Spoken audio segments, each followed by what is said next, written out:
Growing up, I always loved animals, but I never gave much thought to birds. They were just out there.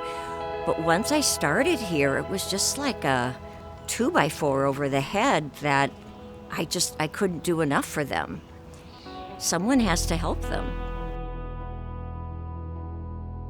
So I had an injured bird at the house and realized I did everything wrong with that baby. But I contacted a friend and she told me about Bird Rehab. And so I came out here, saw the sign for the need for volunteers. I didn't do anything about it, but then a couple years later, another bird incident. And so at that time, then I started volunteering, and now the rest is history. It was started by Carol Kirshner. There were a group of people at Wildlife Rescue in Baldwin, and they did everything.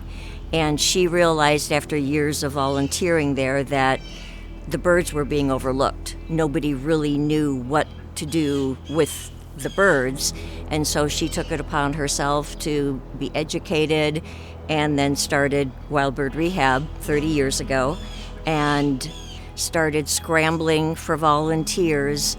And I started a few years after they opened. And when Carol started this, we were the only songbird hospital in the state, and unfortunately we still are.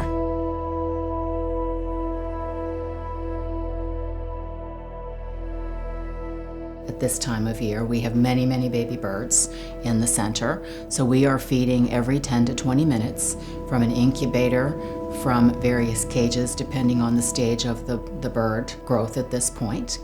We also have a medical operation, so whatever birds need medical care, they're being taken care of on a regular basis several times a day with their medications.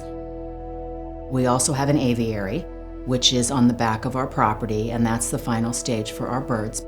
So they go out there to get acclimated back into the wild before we're able to release them.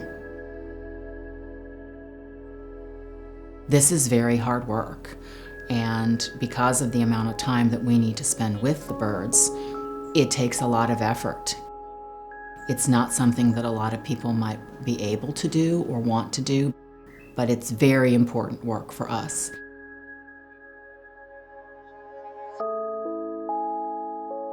We get about 2,000 birds on an annual basis, and those numbers continue to grow. Climate change is real. It's a real issue for us.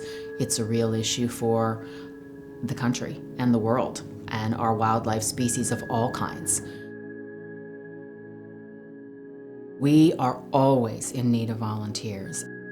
Our operations run almost solely on volunteers.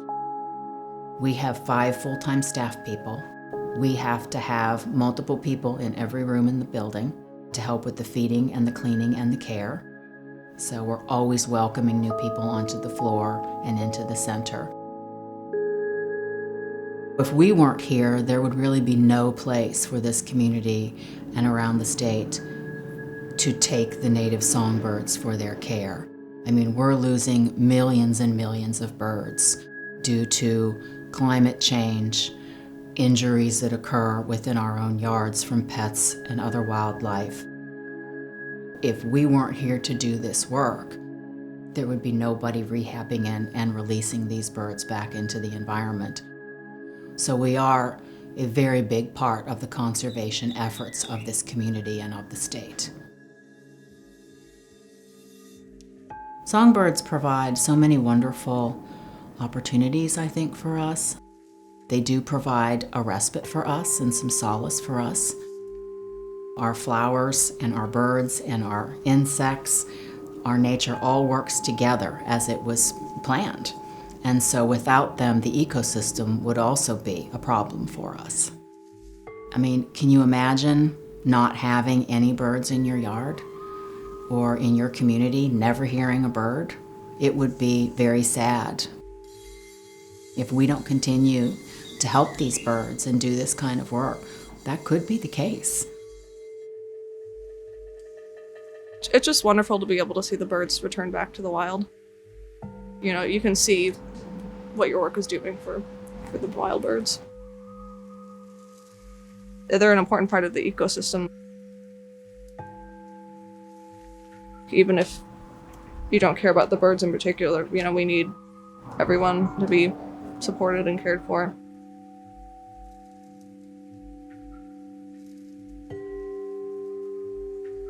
I sit here while I'm doing email and answering text messages and making phone calls, and I can hear all the beautiful birds song in the room next to me at different times of the day. It's a wonderful place.